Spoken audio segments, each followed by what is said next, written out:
कई तरह के रेशोज हमने अभी तक पढ़े, कौन कौन से, फटाफट।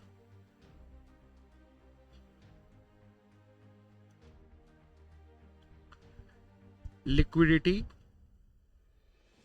और सॉल्वेंसी। लिक्विडिटी रेशोज कौन सी एबिलिटी टेस्ट करने में हेल्प करते हैं कंपनी की? क्या टेस्ट हो रहा होता है?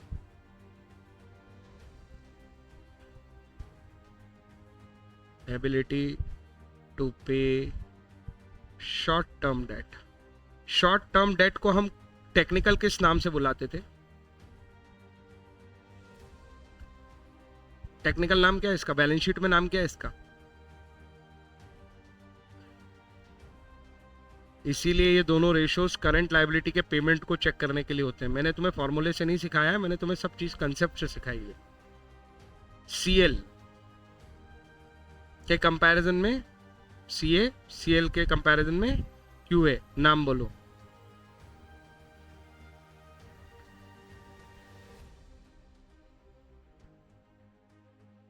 इसका नाम बोलो और बोलो, और नाम है इसके। Acid test. और नाम बोलो, एक और है।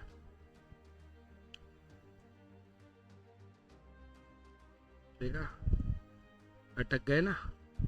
लिक्विड रेशो मैंने सिखाया। लिक्विड रेशो ये है और लिक्विडिटी कैटेगरी है। अरे याद आया क्या? हाँ, इतना इजी है, उसमें क्या है? आइडियल और ये बराबर भी है करंट लायबिलिटी के क्यूए, तो काफी है। आगे चलो, सॉल्वेंसी। पहले कंसेप्ट बोलो। एबिलिटी टू पे लॉन्ग टर्म डेट। इसीलिए मेन फोकस हमने देखो कहां रखा था? लॉन्ग टर्म डेट, जिसको हम हमारे बैलेंस शीट में किस टेक्निकल नाम से जानते हैं? Non current liability. अरे बोलो हाँ या ना। इसके अंदर कितने रेशियोज पड़े? पहला,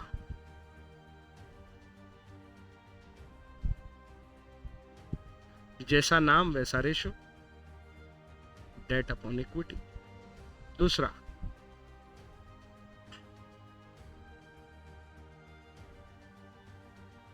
कौन निकालता होगा ये ratio?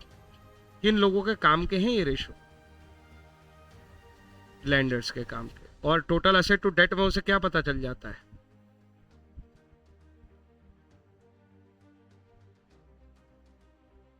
Total asset to date में उसे क्या पता चल जाता है?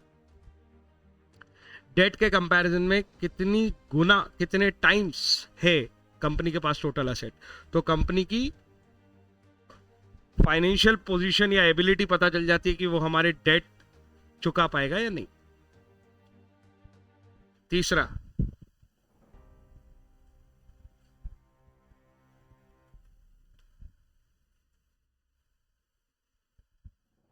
ऑनर्स के पैसे का कंपैरिजन है किसके साथ? टोटल एसेट के साथ। न्यूमरेटर में किसको रखना है? ऑनर का पैसा। डिनोमिनेटर में किसको रखना है? Total asset. हमेशा ऑनर का पैसा छोटा होगा, तो कई बार ये रेशो परसेंटेज में भी निकाल देते हैं। अरे हाँ या ना, भूल तो नहीं गए? इतना इजी है, इसको कभी भी ऐसे बैठ के चार्ट बनाना चाहिए हमको। आगे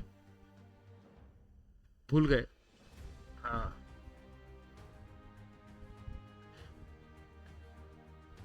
देखो, प्रिंसिपल वापस होगा या नहीं होगा ये तो यहां से पता चल जाएगा। इंटरेस्ट वापस लौटा पाओगे कि नहीं ये यहां से पता चलेगा। भाई टोटल असेट टू डेट में हम केवल प्रिंसिपल अमाउंट की बात कर रहे हैं ना। डेट में 2 लाख लिए थे तो 2 लाख रुपए की बात हो रही है टोटल असेट टू डेट में। उसके ऊपर ब्याज चुका पाओगे कि नहीं चुका पाओगे? Profit before interest and tax upon interest. वो टेबल बना बना के क्वेश्चन किए थे हमने, याद है ना? Profit before interest and tax minus I कर दोगे तो profit before tax, minus tax लगा दोगे तो प्रॉफिट आफ्टर टैक्स, और वो प्रॉफिट आफ्टर टैक्स दे देता है हमको, और हम पीछे जाके पीबीआईटी ढूंढते हैं, फिर सॉल्व करते हैं। याद आ गए वो क्वेश्चन? ऐसे दिमाग में क्वेश्चन याद आते जाने चाहिए। और last, debt to capital employed ratio. Capital employed वो पूरा पैसा है जो हम बिजनेस चलाने के लिए लेके आए, ऑनर का प्लस बाहर वालों का। तो इक्विटी प्लस डेट है कैपिटल एम्प्लॉयड, और उसका कंपैरिजन किससे कर रहे हैं? डेट से,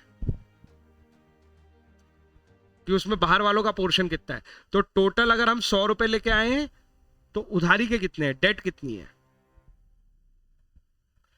चलो कैपिटल एम्प्लॉयड के 2 फॉर्मूले सुनाओ। एक सोर्स ऑफ फंड वाला और एक एप्लीकेशन ऑफ फंड वाला। मतलब पैसे आए कहां से, उस टेक्निक पे सोचते हैं, या पैसे लगाए कहां पे, उस टेक्निक से सोचते हैं। तो लाए कहां से, या तो ऑनर का पैसा इक्विटी प्लस डेट, और लगाए कहां पे कैसे सोचेंगे? अब बताओ कैसे सोचेंगे, लगाए कहां पे? इतना देर, एनसीए प्लस डब्ल्यूसी। नहीं आया समझ? क्या मेरी आवाज आ रही है? इसको डेट बुलाते हैं ना हम, तो या तो इन दोनों को जोड़ लो तो सी आ जाएगा, इन दोनों का डिफरेंस डब्ल्यूसी कहलाता है। तो या तो इन दोनों को जोड़ दो, this plus this minus this, तो ये सोर्स ऑफ फंड है, और ये बचा हुआ एप्लीकेशन ऑफ फंड है। अरे समझ में आया कि नहीं आया? सब बैलेंस शीट से ही बनाया है हमने, रटा नहीं है। समझा है कि पैसे या तो यहां से आएंगे या यहां लगाएंगे हम।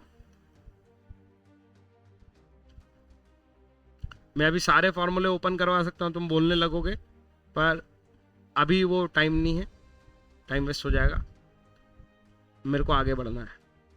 ये इसलिए रिकॉल करा दिया, ये एग्जाम्पल था कि ऐसे बैठ के तुम्हें रिकॉल कर लेना चाहिए, तुम्हें सब याद आ जाएगा रेशियोज में। अब तीसरे टाइप के रेशियोज शुरू हो रहे हैं, नाम है उनका, पहले मैं जरा उसका कंसेप्ट बता देता हूं, बाद में बुक पे चलेंगे। Activity ratios.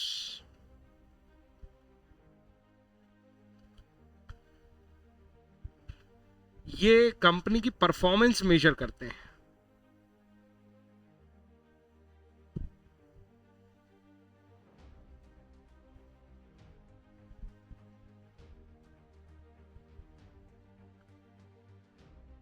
टोटल मिला के कितने नाम है? 3 बहुत रिलेटेड नाम है, आईटीआर, टीआरटीआर, टीपीटीआर। कुछ लोगों के में ये डीटीआर लिखा है और सीटीआर लिखा है। अरे ठीक है ना, जिसकी बुक में डीटीआर सीटीआर लिखा है वो यही है, मैं अभी प्रूव करूंगा कैसे। आईटीआर का फुल फॉर्म है इन्वेंट्री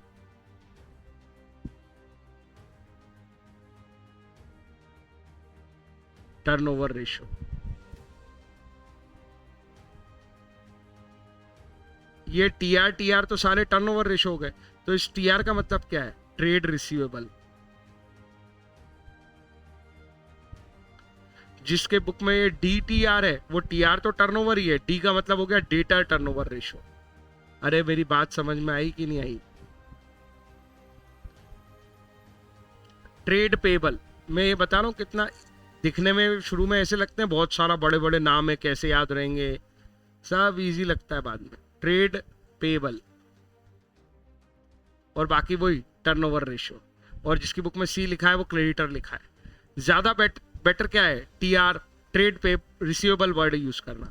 क्योंकि ट्रेड रिसीवेबल में दोनों चीजें आ जाती है, डेटर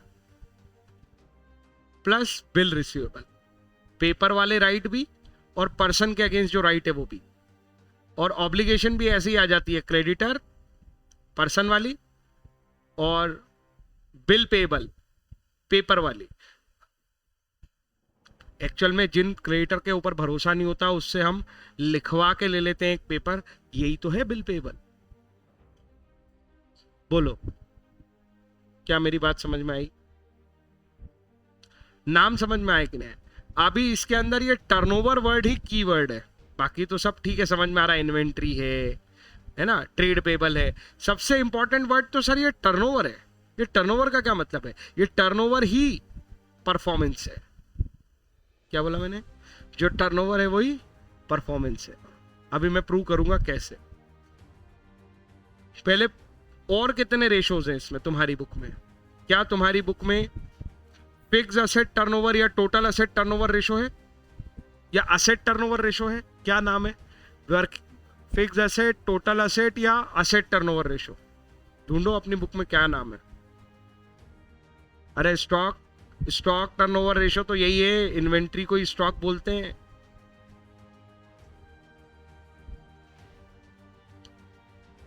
जो एमपी बोर्ड वाले हैं, स्टॉक टर्नओवर रेशो ही तुम्हारा इन्वेंट्री टर्नओवर रेशो है। और फिर दूसरा है तुम्हारा डीटीआर, डेटा टर्नओवर रेशो, तुम्हारा ट्रेड रिसीवेबल टर्नओवर रेशो ही है, एक ही बात। उसमें डेटर के साथ बीआर भी लेना चाहिए।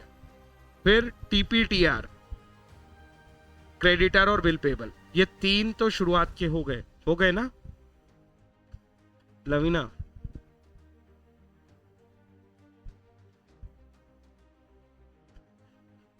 हाँ, अब मुझे बताओ तुम्हारी बुक में असेट टर्नओवर रेशो लिखा है?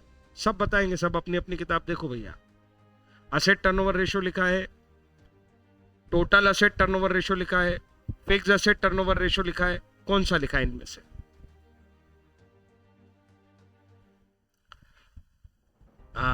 फिक्स असेट टर्नओवर रेशो और नेट असेट टर्नओवर रेशो। और तुम्हारी बुक में क्या लिखा है लवीना?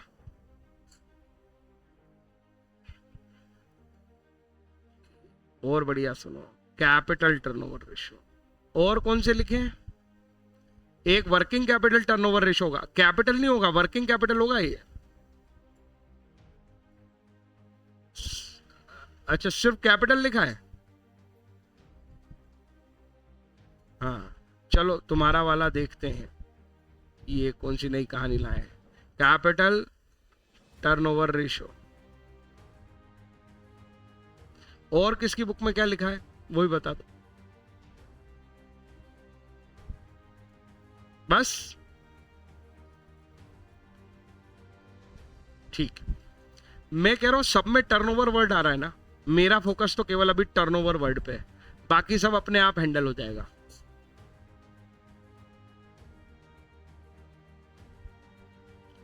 टर्न ओवर वर्ड को दिमाग में सेट करो, नंबर ऑफ टाइम्स रोटेटेड, इसी को बोलते हैं हम परफॉर्म कैसा हो रहा है। बताओ कोई चीज, या तुम क्या बताओगे, मैं ही बोल देता हूं, हायर द बेटर। सीधा सा कंसेप्ट है, जितनी ज्यादा बार रोटेट हो गए हम मानेंगे उतना अच्छा परफॉर्मेंस है। क्यों सर? एक इंटरेस्टिंग कहानी सुनो। बिजनेस को ऑपरेटिंग साइकिल कह लो उसका, क्या हमने ऐसा कभी पढ़ा था? बिजनेस साइकिल कह लो कभी, ऑपरेटिंग साइकिल या बिजनेस साइकिल, एक नाम और होता है, या कैश साइकिल कह लो, तीनों बातें एक ही हैं। क्या हमने कभी ऐसा पढ़ा है कि सबसे पहले जैसे इंसान के पास कैश इन हैंड या कैश एट बैंक है, बिजनेसमैन के पास, उस कैश को वो कन्वर्ट करता है रॉ मटेरियल में, फिर उस रॉ मटेरियल को कन्वर्ट किया जाता है वर्क इन प्रोग्रेस में, फिर वो वर्क इन प्रोग्रेस से बनता है फिनिश गुड्स, फिर वो फिनिश गुड्स जो है वो बिक जाता है तो वो कन्वर्ट हो जाता है डेटर में। अगर वो या तो सीधे कैश में बिकेगा तो सीधा यहीं पे कैश मिल जाएगा, पर जनरली वो डेटर में बिकता है और फिर डेटर से हमें मिलता है कैश। क्या ये साइकिल तुम समझते हो, हाँ या ना?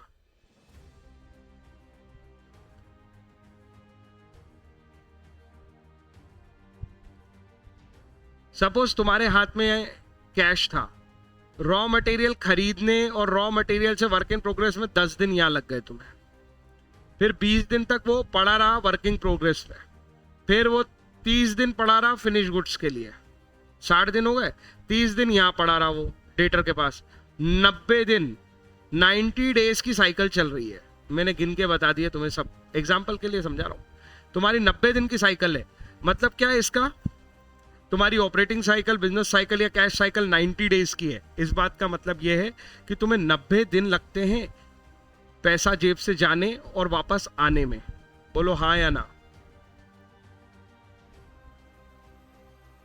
उसमें से ये भी स्टॉक है, ये भी स्टॉक है, ये भी स्टॉक है, और ये करंट एसेट है डेटर, ये भी एसेट है, सारी एसेट है।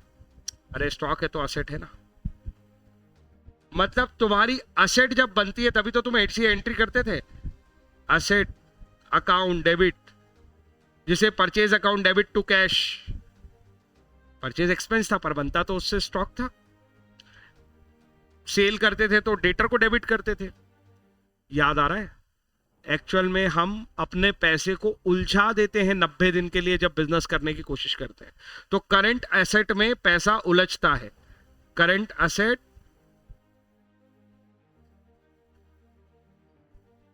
होल्ड कैश, कैश होल्ड होता है। करंट लायबिलिटी इसका उल्टा होता है, पता है? Release cash. मतलब अगर सोचो एक क्रेडिटर है, तो क्रेडिटर को जब तुमने गुड्स परचेज किया तो वैसे तो पैसे देने थे, पर तुमने विदाउट कैश परचेज कर लिया, मतलब पैसे गए ही नहीं। एक छोटे एग्जांपल समझो, हम एक बिजनेस करते हैं, बहुत इंटरेस्टिंग एग्जांपल दे रहा हूं। हमारा बिजनेस है, एक बंदा क्रेडिटर है, हम इसको बेचेंगे, तो यहां से हो रहा है परचेस। सोचो मैंने 2 लाख रुपए का परचेस किया, अमाउंट में बात करूं ताकि तुम्हें आसानी समझ में आया, और ये उधार मिला है 15 दिन के लिए। जब मैं इस गुड्स को डेटर को सेल करता हूं तो मैं सेल कर देता हूं 20 डेज, या मैं और पहले थोड़ा इजी लेता हूं, मैं 10 दिन के में सेल कर देता हूं, 10 दिन की उधारी पे। तो इससे तो 10 दिन में पैसे वापस आ जाएंगे, और हमें कितने दिन में देने हैं? 15 दिन में। फायदा समझ में आ रहा है? 10 दिन तक पैसा अपने पास पड़ा रहा, हाँ या ना? 5 दिन तक, सॉरी 5 दिन तक पैसा रिलीज रहा कि नहीं रहा? ये बेनिफिट किसको देख के लग रहा है? क्रेडिटर को देख के बेनिफिट लग रहा है कैश के मामले में, benefit in terms of cash in hand. कौन अच्छा लग रहा है तुम्हें, डेटर या क्रेडिटर? क्रेडिटर, बिल्कुल क्रेडिटर। इसीलिए तो हमने CA माइनस CL इक्वेशन बनाई थी, और ये इक्वेशन ये समझा रही थी कि मेरे पैसे कितने लगे हैं। तो ये बेनिफिट दिखा रहा था। हमें लग रहा था यार क्या करंट एसेट में जो पैसे लगे हैं वो सारे लग गए, पर करंट लायबिलिटी ये दिखा रहा था कि यार ये पैसे बच गए, लगते कैश पर बच गया क्योंकि उधारी पे काम हो गया। याद आया? इन्वेस्टमेंट, ये इन्वेस्टमेंट था करंट एसेट, पर करंट लायबिलिटी उस इन्वेस्टमेंट का अपोजिट है। तुम्हारा काम भी हो रहा है और उधारी पे हो रहा है, तुम्हें कैश नहीं देना पड़ रहा है। मैं तुम्हें ये फील दिलाना चाहता था कि एक्चुअली इस कहानी का मतलब क्या है। 90 दिन तक हमारा पैसा उलझा रहा क्योंकि ये सब असेट्स है। बोलो हाँ या ना? रॉ मटेरियल में उलझा, WIP में उलझा, फिनिश गुड्स में उलझा। तुम प्रैक्टिकली फील करके देखो, तुमने दुकान पे सामान खरीद के लाई हो, बनाया है, और वो सारा सामान इकट्ठा है, और मतलब तुम्हारे हाथ से बस हर जगह तुम पैसे देते गए, रॉ मटेरियल में पैसे दे दिए, डब्ल्यूआईपी में पैसे दे दिए, फिनिश गुड्स में दे दिए, डेटर उधार ले गया, कैश आ ही नहीं रहा हाथ में, 90 दिन हो जाते हैं, 90 दिन बाद घूम के पैसा अपने हाथ में आता है। अब मैं तुमसे एक कॉमन सेंस की बात बोलूं, पूरे साल अगर 360 दिन है और एक बार में तुम 90 दिन का पैसा अगर उलझा देते हो तो टोटल मिला के कितनी बार साइकिल घुमा पाओगे? 4 टाइम्स। अरे 12 महीने पे भी कर सकते थे कि 12 मंथ है और 3 मंथ तक आप पैसा उलझा लेते हो तो आपको कितने टाइम्स? 4 टाइम्स। मंथ पे बोलो या डेज पे बोलो, कोई फर्क नहीं पड़ता।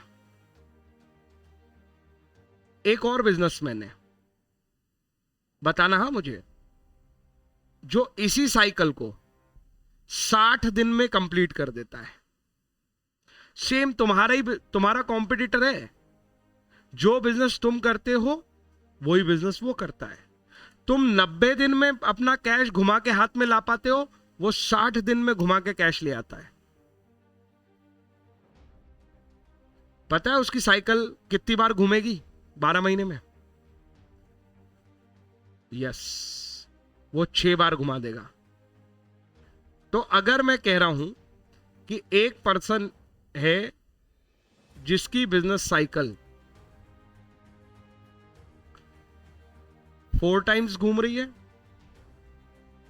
और एक है जिसकी 6 टाइम्स घूम रही है, बेटर कौन है और किस ग्राउंड पे? अब तुम मेरी बात समझना।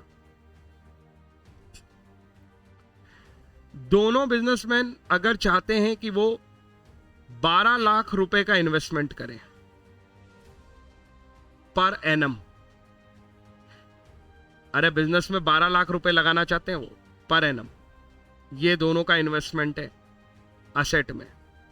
वो असेट हो सकती है स्टॉक हो, वो असेट हो सकती है डेटर हो। सपोज अपन कहते हैं स्टॉक है, 12 लाख रुपए तुम साल में स्टॉक में इन्वेस्ट करना चाहते हो। ये एक बार का नहीं बोल रहा हूं मैं बोल रहा हूं एक साल में 12 लाख का इन्वेस्टमेंट करना है। दोनों एक ही लेवल पे सोच रहे हैं। एक अपने पैसे को 4 बार घुमा पाता है, एक व्यक्ति अपने को 6 बार घुमा पाता है। ये रोटेशनल पैसा है। तुम्हें पता है इसकी वर्किंग कैपिटल रिक्वायरमेंट कितनी है और उसकी वर्किंग कैपिटल रिक्वायरमेंट कितनी है?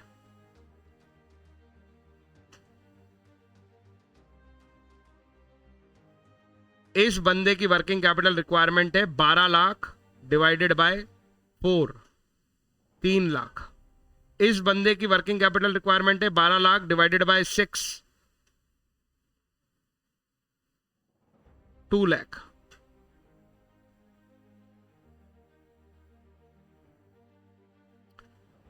एक व्यक्ति जो 4 बार पैसे घुमा के 12 लाख बना पाएगा तो उसे 3 लाख चाहिए एक बार में।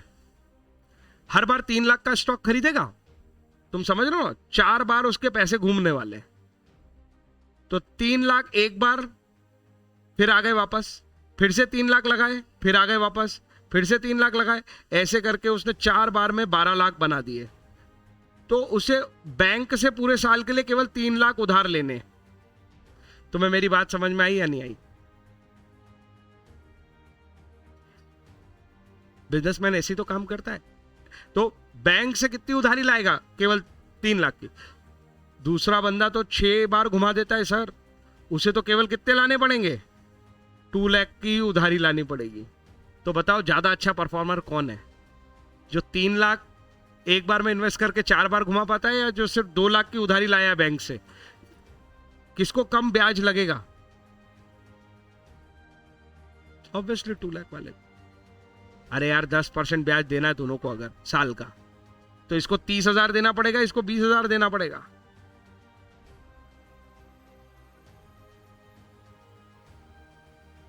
अरे हाँ या ना? अरे मैं कुछ समझा भी पाया कि नहीं इतनी देर में? बहुत हेवी नहीं है, पहली बार सुना है तुमने। अब मैं जब ये बातें करूंगा तुम्हें कुछ कुछ दिमाग में आना शुरू होगा। अपन इस पे रोज बातें करने वाले हैं। जैसे याद है ना वो चार्ट सिखाया था एक दिन, वो सॉल्वेंसी रेशियो अपन को कितना सारा लग रहा था कि पता नहीं क्या क्या है, पर जब तक वो क्वेश्चन होने लगे तब वो कैसे रहे? Very easy. आज मैंने तुम्हें एक बहुत इंपॉर्टेंट कंसेप्ट सिखाया फाइनेंस का। ये सारे रेशोस जितने मैंने तुम्हें अभी नाम लिए, ये सब टर्नओवर रेशो है। इन्वेंट्री कितनी बार घूम रही है, रोटेट हो रही है। हाँ, ट्रेड रिसीवेबल कितनी बार रोटेट हो रहे हैं, ट्रेड पेबल कितनी बार रोटेट हो रहे हैं, हम ये कैलकुलेट करने वाले हैं। ये सारे आंसर नंबर ऑफ टाइम्स में आएंगे, और इसका मतलब यही होगा कि 4 बार घूम गए, 5 बार घूम गए, 7 बार घूम गए, 10 बार घूम गए, ये कैलकुलेट होता है रोटेशन रेशोस से। बात समझ में आई या नहीं आई? और अगर हमें नंबर ऑफ टाइम्स पता चल जाएगा तो हम नंबर ऑफ डेज भी बता सकते हैं कितने दिन तक पैसे ब्लॉक रहे। जैसे अगर कोई ये बता दे कि 4 टाइम रोटेशन है, 4 टाइम टर्नओवर है, ऐसे लिखते हैं इसको, 4 टाइम टर्नओवर, तो ऑब्वियस बताओ साल भर में कितने दिन तक तुम्हारा पैसा ब्लॉक रहता होगा। तुम 4 बार ही घूमते हो, तो इसको सोचने का तरीका है, आपको दिन में चाहिए तो 365 से डिवाइड कर लो या 360 से कर लो, आपको मंथ में चाहिए तो 12 से डिवाइड कर लो, वीक में चाहिए तो 52 से डिवाइड कर लो। पता है ना साल में 52 वीक होते हैं। ये नंबर ऑफ डेज आ जाएंगे, ये नंबर ऑफ मंथ आ जाएंगे, ये नंबर ऑफ वीक आ जाएंगे। तो 4 बार घूमना एक कंसेप्ट होता है, और इसी से रिलेटेड कंसेप्ट है कितने दिन तक होल्ड रह गया, वो ब्लॉकिंग वाला कंसेप्ट है। कोई कुछ पूछना चाहता है तो पूछो, पूछ सकते हो, डरो मत, पूछो। अभी हमको ज्यादा समझ नहीं आया सर, थोड़ा थोड़ा समझ में आया है, कोई दिक्कत नहीं है। लवीना एक काम कर, तेरे बुक का ये जो पहला, ये जितने नाम लिखे हैं रेशोस के, वो जरा वो वाला पेज भेज दे मुझे व्हाट्सएप पे। देखो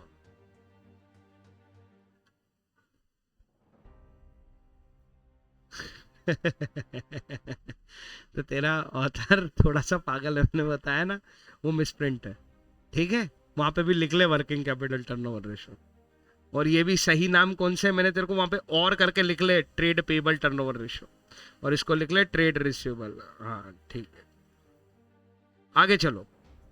देखो मैंने कहा ना, ये एक्टिविटी रेशोस परफॉर्मेंस बताते हैं, और जितनी बार रोटेशन होगा ना असेट का, उतना अच्छा परफॉर्म कर रही है asset. Higher the number of rotation, better performance.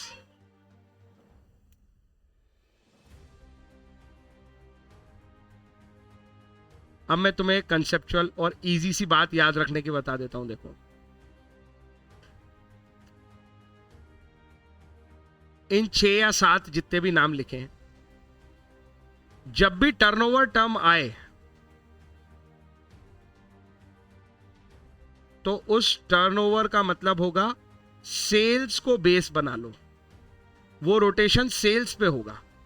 लेकिन इन तीनों में टर्नओवर का मतलब अलग है। स्टॉक जो है वो सीओजीएस पे टर्नओवर होता है, डेटर जो है या ट्रेड रिसीवेबल जो है वो डेटर क्रेडिट सेल पे रोटेट होते हैं। ऐसा क्या बना रहे हो सर, ये अभी सब समझा दूंगा मैं। और ये जो है ट्रेड पेबल, ये क्रेडिट परचेस पे रोटेट होता है। नीचे के दो तो बहुत ही आसान है। मुझे एक बात बताओ, क्या सारी सेल्स से डेटर बनता है या सिर्फ क्रेडिट सेल्स से डेटर बनता है?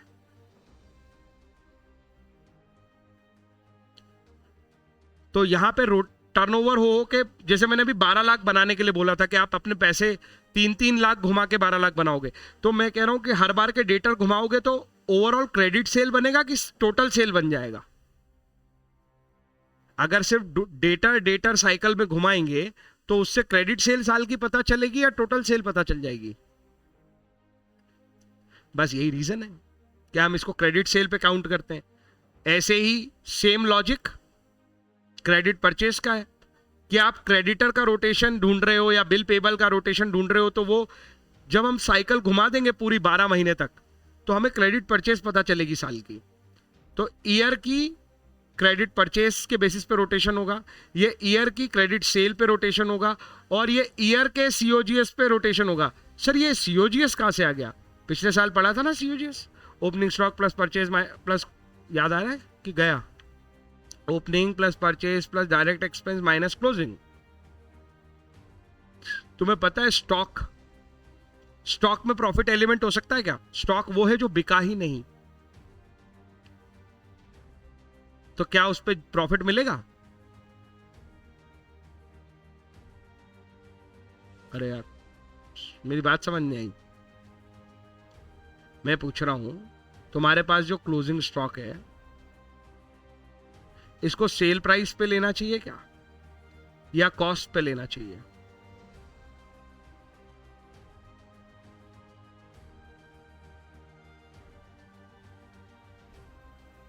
इसमें प्रॉफिट एलिमेंट कैसे हो सकता है सर? क्योंकि इसको तो बेचा ही नहीं है। सीओजीएस मतलब क्या है? Cost of good sold. तो स्टॉक को हमने किस पे रखा हुआ है? कॉस्ट पे रखा हुआ है। ये तीनों के ड्राइवर अलग अलग है। इन्वेंट्री का ड्राइवर है सीओजीएस, ट्रेड रिसीवेबल का ड्राइवर है क्रेडिट सेल, ट्रेड पेबल का ड्राइवर है क्रेडिट परचेस। इसके अलावा जीवन में तुम्हें कोई भी रेशो दिखे ना, जो टर्नओवर रेशो, उनका एक ही ड्राइवर है, टोटल सेल या net cell. Total net cell, net मतलब वही रिटर्न विटर्न माइनस करो, वो सब जगह माइनस होना है, क्योंकि वो तो एक्चुअल में सेल बचा ही नहीं, वो तो गुड्स वापस हो गया। कितना इजी कंसेप्ट सिखाया। ये तीन अलग भाई हैं, ये अलग अलग ड्राइवर पे चलते हैं, बाकी सबका ड्राइवर एक ही है, नेट सेल। अरे समझ में आया क्या? अब आखिरी कहानी और सारे रेशो बहुत जल्दी खत्म हो जाएंगे। ये वाला पार्ट ITR, इसका फुल फॉर्म क्या है बोलो? हाँ, इसको क्या भी बोल सकते हैं? STR। बुरा नहीं मान जाना STR लिख दिया तो। इन्वेंट्री की जगह क्या नाम लिख दोगे? स्टॉक। अरे इन्वेंट्री और स्टॉक एक ही बात होती है।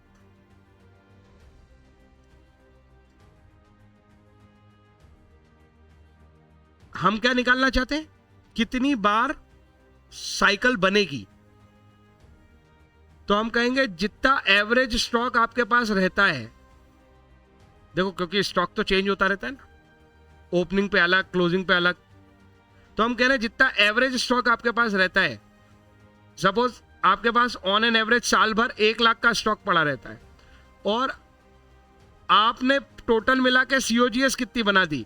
सपोज आपने 6 लाख की सीओजीएस बना दी, तो आप ये मान लो कि आप कितनी बार रोटेट करोगे? अरे एक बार में 1 लाख होता है, और आप साल भर में 6 लाख का इन्वेस्टमेंट करना है, एट ए टाइम 1 लाख करोगे, और आपको टोटल मिला के मैं कह रहा हूं इस पीरियड तक 6 लाख करना है, तो कितनी बार घूमना पड़ेगा? बिल्कुल सिंपल, इसको काट देते हैं इससे, तो ये रेशो आ जाता है। और इसी की अगली स्टोरी पूछ लूं कि अगर सपोज तुम 6 बार घूम रहे हो, 6 रोटेशंस कर लेते हो, तो पीरियड कितना है जो होल्ड करना पड़ता है? मतलब कितने दिन तक पैसे फंस जाते हैं बताओ? मंथ में बता दो या डेज में बता दो, कितने दिन या कितने मंथ? मंथ इजी है, मंथ बता दो। अरे 12 डिवाइडेड बाय 6, 12 महीने है ना अपना, टोटल 12 महीने होते हैं साल में। 6 बार घूमना है हमको, तो 2 महीने के 6 रोटेशन हो जाएंगे ना। अरे इसका पीरियड 2 महीने हो जाएगा सबका, तो 12 महीने कंप्लीट हो जाएंगे कि नहीं हो जाएंगे? ये स्टोरी अभी भी समझ में आई कि नहीं आई? थोड़ी थोड़ी तो आई कि थोड़ी भी नहीं आई? हम बिजनेसमैन हैं, हमको वर्किंग कैपिटल क्या है, घुमा घुमा के इन्वेस्टमेंट करनी है। वो पैसा जाता है फिर आ जाता है, जाता है फिर आ जाता है। तो ये परफॉर्मेंस रेशियोज पूरे के पूरे कहां घूमेंगे पता है? हमारी बैलेंस शीट में देखो, हमने CACL को एक बार देख लिया है, वापस से CACL में जा रहे हैं, पर इस बार हम इसके रोटेशन देख रहे हैं।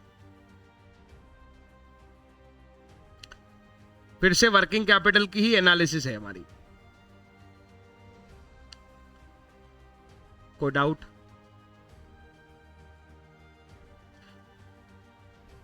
अभी बहुत इजी लगेगा ये, मेरा बस इतना कहना है। हर टर्नओवर रेशो ऐसे ही निकलता है सर, बिल्कुल ऐसे ही निकलता है, कोई सा भी निकाल लो। सर कैसे निकलेगा? टीआर खुद से कोशिश करो। ट्रेड रिसीवेबल टर्नओवर, तो एवरेज ट्रेड रिसीवेबल, ये तुम्हारे पास एट अ टाइम होंगे। और इसका रोटेशन कौन बनाएगा? सेल या क्रेडिट सेल, बस।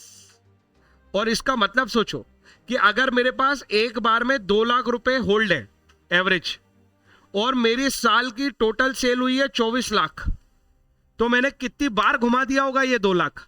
हाउ मेनी टाइम्स मैंने इसको रोटेट कर दिया होगा? बस 12 बार घुमा देता हूं मैं। तो मुझे केवल पता है बैंक से 2 लाख ही लाने पड़ेंगे इस 24 लाख को बनाने के लिए। 12 बार तो मैं घुमा लूंगा इसको, और घुमा घुमा के इसको 24 लाख बना दूंगा। कुछ समझ में आया कि नहीं आया? तो रिक्वायरमेंट तो मेरी 2 लाख की है, इस 2 लाख से मैं 24 लाख जनरेट कर देता हूं, क्योंकि मैं कितनी बार घूम जाता हूं? 12 टाइम्स घूम जाता हूं। और अगर तुम 12 टाइम्स घूम रहे हो तो मुझे बताओ, एक बार डेटर को उधार देने के बाद कितने दिन होल्डिंग पे रह जाते हो तुम? अगर तुम 12 बार घूमते हो तो तुम्हारा होल्डिंग टाइम कितना है डेटर का?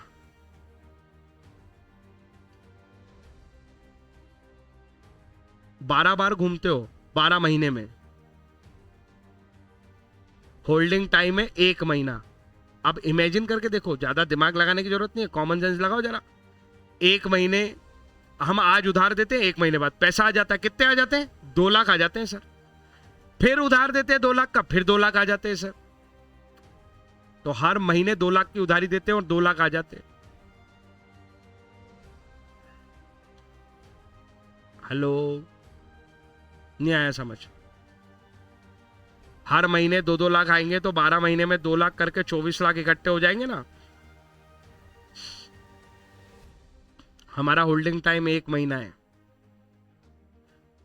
नहीं आ रहा है क्या? बाकी लोग कुछ बोल नहीं रहे हैं तो बता दो मुझे। इसकी प्रैक्टिस की चिंता मत करो, बहुत इजी लगने वाले क्वेश्चन। तुम कंसेप्ट पकड़ लो, इसका कंसेप्ट है ना, सीए फाइनल तक समझाना पड़ता है। बच्चे फॉर्मूले रट के आ जाते हैं, फिर वो समझते हैं ही नहीं कुछ कि हो क्या रहा है। आईपीसीसी में आता है ये टॉपिक पूरा, सेकंड लेवल, एंट्रेंस भी नहीं। ये सीए के सेकंड लेवल का टॉपिक है जो मैं तुम्हें ढंग से समझाने की कोशिश कर रहा हूं। ये तुम देखो, हमने जो पढ़ा ये वैसे ही फॉर्मूला है कि नहीं है? फॉर्मूले की तरह थोड़ी पढ़ना चाहिए। ये देखो, ये लिखा सीओजीएस, ये लिखा एवरेज इन्वेंट्री। अरे कठिन है क्या? एवरेज इन्वेंट्री कैसे निकलती है? मैंने कहा तुम्हें ओपनिंग होती है, क्लोजिंग होती है, डिवाइड बाय 2 कर दो, एवरेज आ गई।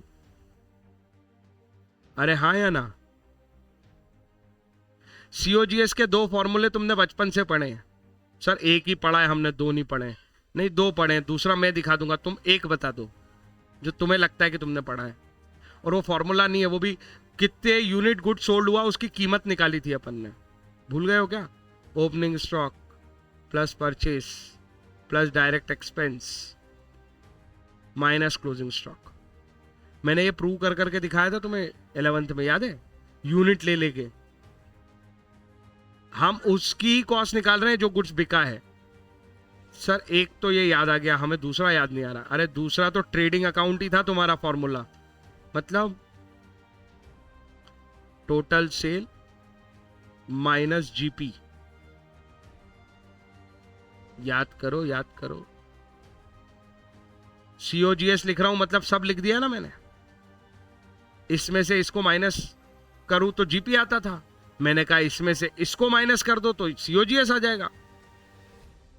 क्या ये नया फॉर्मूला लग रहा है तुम्हें? लग रहा है तो बताओ। मैं कह रहा हूं सेल्स में से प्रॉफिट हटा दो तो कॉस्ट बचेगी। हेलो,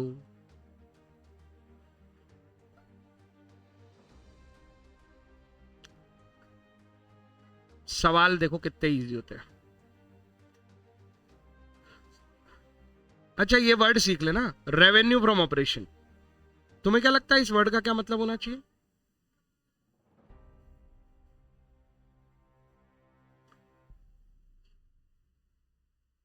क्या मतलब होता है होगा?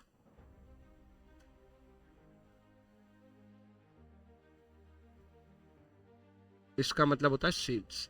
रेवेन्यू मतलब इनकम, याद है कि गए, भूल गए। और डायरेक्ट इनकम, डायरेक्ट इनकम को सेल्स बोलते थे, याद करो। एक मिनट, स्क्रीन रुक गई है क्या?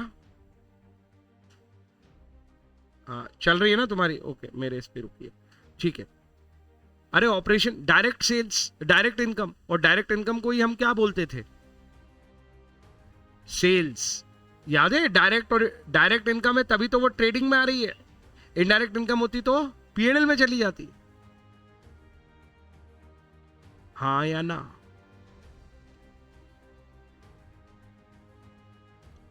अगर मैं इसके आगे कॉस्ट जोड़ दूं तो क्या बोलोगे इसे? अब मैं इसको सेल नहीं बोल सकता, cost of revenue from operation, अब मैं इसको बोलूंगा सीओजीएस। क्या ये टेक्निक सीखे नाम की? कंपनीज में सीधे सेल्स और कॉस्ट नहीं बोला जाता, वो प्रोप्राइटरशिप लेवल पे, छोटे लेवल पे ठीक है। कंपनीज के लेवल पे revenue from operation word use होगा। हम बनाएंगे, हम सीखेंगे, चैप्टर 1-2 में है।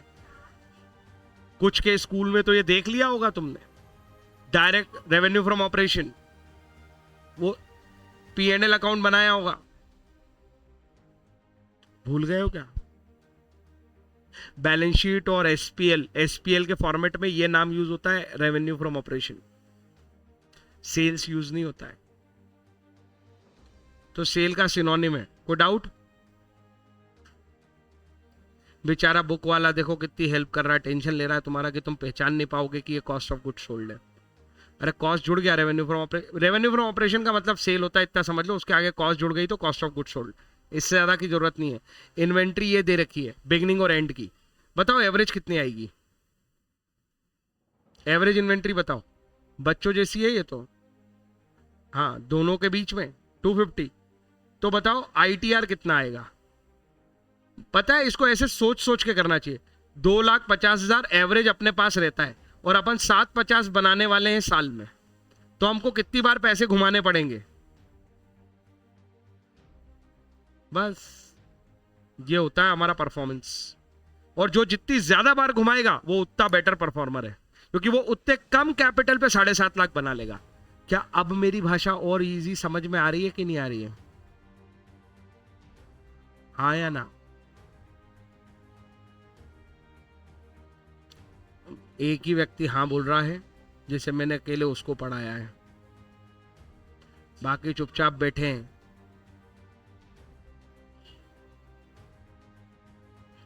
अरे अब बोलोगे? राजेश्वरी, राजेश्वरी कब कुछ भी रिस्पॉन्स नहीं। नयन 0 रिस्पॉन्स। नयन है भी कि गायब हो गया है? चलो, from the following calculation calculate the inventory turnover ratio. Very easy. यहां पे पहले देखो इंफॉर्मेशन क्या दी है, रेवेन्यू फ्रॉम ऑपरेशन। मुझे बताओ, ये मजेदार है, कहीं जीपी वगैरह दिया है क्या? ग्रॉस प्रॉफिट वगैरह कुछ दिया हो? कोई तरीका ही नहीं है कि हम सीओजीएस निकाल पाए। हम वही निकालते पर सीओजीएस निकलेगी ही नहीं। रेवेन्यू दे रखा है तो मैं रेवेन्यू फ्रॉम ऑपरेशन को यूज कर लूंगा। अरे मतलब रोटेट करके हम रेवेन्यू ही बना देंगे। अब इंफॉर्मेशन नहीं है तो लैक ऑफ इंफॉर्मेशन में हम इसी को सीओजीएस मान नहीं रहे।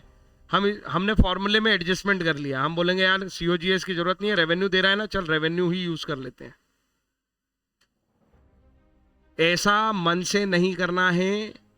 क्वेश्चन अधूरा है, क्वेश्चन डिफेक्टिव है, पर एग्जाम में आ गया तो ये कर लेना। होना क्या था, सीओजीएस की इंफॉर्मेशन होनी थी। ऐसा कोई तरीका भी नहीं है कि निकाल सकते हैं। वैसे इसका एवरेज क्या आएगा, 1, 25 और 75 का।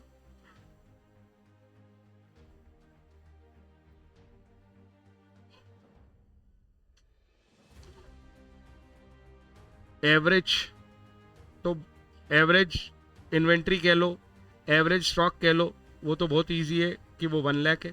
और क्योंकि इंफॉर्मेशन की कमी थी तो हम इसको 5 लाख ले लेते हैं, तो आंसर आ गया 5 टाइम्स।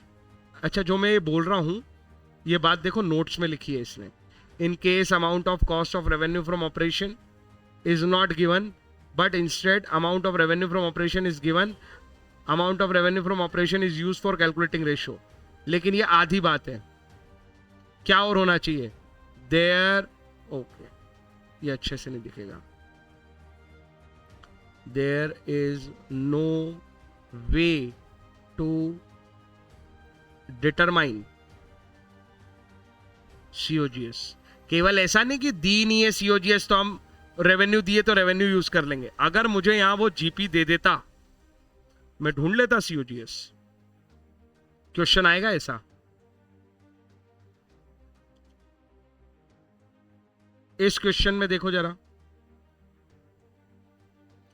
इन्वेंट्री टर्नओवर रेशियो निकालना है. ओपनिंग क्लोजिंग इन्वेंट्री दी हुई है, मेरा एवरेज तो यहीं आ गया. एक कंपोनेंट तो ये रहा. अरे हाँ या ना? 20,000, ये तो बच्चों जैसा था. अब क्या चाहिए मेरे को? सीओजीएस.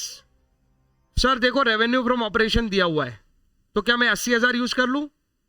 अभी पीछे वाले क्वेश्चन को देख के तो तुम बोलोगे सर उसके नोट्स में भी ये लिखा है रेवेन्यू फ्रॉम ऑपरेशन दिया हो और सीओजीएस ना दिया हो तो यूज कर लो. नहीं कर सकते. क्यों सर? निकाल सकते हो ना. Opening stock plus purchase plus direct expense minus closing stock, इन सबकी इंफॉर्मेशन तो है. ये देखो opening stock, closing stock, purchase, ये डायरेक्ट एक्सपेंस है, ये wages. Carriage outward direct expense है क्या? नहीं, ये सेल्स से रिलेटेड है. रिटर्न आउटवर्ड, इसका तो कोई काम ही नहीं है अपना. बोल दो हाँ. हाँ बिल्कुल, परचेज में से इसको उड़ा दो. ये परचेज सही नहीं है. जब भी कभी परचेज और परचेज रिटर्न दियो तो हमेशा नेट परचेज ही लेंगे हम, क्योंकि वो परचेज रहा ही नहीं. कैरियज इनवर्ड, ये है डायरेक्ट एक्सपेंस. अरे परचेज पे कैरियज लगाए, ये रेंट पेड नहीं आएगा, तो ये दोनों नहीं आएंगे और बाकी सब आ जाएंगे. जोड़ो. ओपनिंग 19, परचेज, मेरे बुक में फोटो ठीक नहीं है, 1,000 ही है ना ये. रिटर्न 19K प्लस ये परचेज में आ जाएगा 79K प्लस वेजेस 9. और क्या है अपने पास जोड़ने के लिए? कैरियज इनवर्ड 4 और माइनस कर देंगे क्लोजिंग 21. अरे हाँ या ना? अरे बोलोगे हाँ कि ना? जोड़ लोगे इसको? 79 में 19 जोड़ना आता है? पहले 20 जोड़ लो. 89, 99, एक छोड़ दो 88, ये दोनों मिला के 88 हो गए. 88 में 9 जोड़ो, कितना आ जाएगा? अरे 10 जोड़ लो. 98 एक छोट हटा दो, 97, फिर 4 जोड़ लो. अरे बोलो ना. 101 माइनस 21, 21 ही था ना.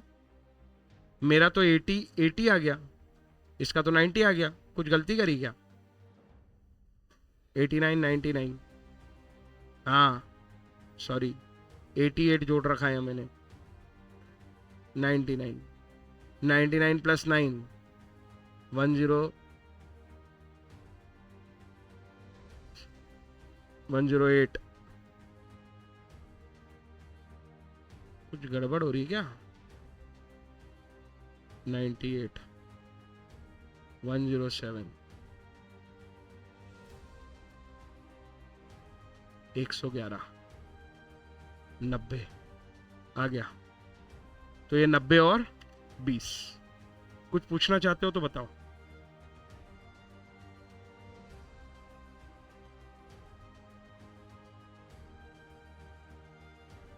बहुत क्वेश्चन आते हैं स्टॉक टर्नओवर रेशो के ऊपर, इसमें एग्जाम्पल भी भर के दिए हुए हैं.